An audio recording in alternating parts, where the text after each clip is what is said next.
Hello everyone.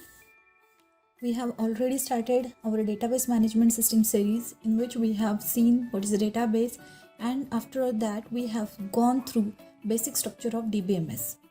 After that we have started to see detailed database management system architecture in which we reached towards storage manager.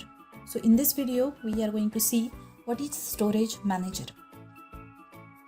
So storage manager lies just below of query processor in this DBMS architecture. This is the detailed DBMS architecture in which storage manager is shown here, which is having few components. Before going to see what are the components of storage manager, let us see what function it will perform in this DBMS. So what activities or what task is given in this DBMS to storage manager? So storage manager is a program module. It acts as an intermediate between low level data and applications. It also interacts with file managers. It helps to translate DML statements into low level storage commands. It is responsible for storing, retrieving and updating data. Functions better with subcomponents. So for that purpose, let us see what are the subcomponents of storage manager. It means with the help of which subcomponents it is going to perform better in this DBMS architecture. First one is buffer manager, second one file manager, third one authorization and integrity manager, and the last one is the transaction manager. These are the basic four components of storage manager which will help to perform it better. Let us see one by one what are the functions of these components to make it effective working of storage manager. First one is buffer manager. As the name implies, it fetches the data from disk storage into main memory.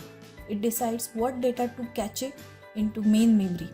It is a critical part of database system. It enables the database to handle data sizes that are much larger than the size of memory. This is all about buffer manager. Second one is file manager. As the name implies, it is totally related with the files which are present over there. So it helps to manage the allocation of space on disk storage and the data structures used to represent information stored on disk. Third one is authorization and integrity manager. As the name implies, it is related to the permission given by manager to check the constraints of data to any user. So it tests for satisfaction of integrity constraints and checks the authority of users to access the data.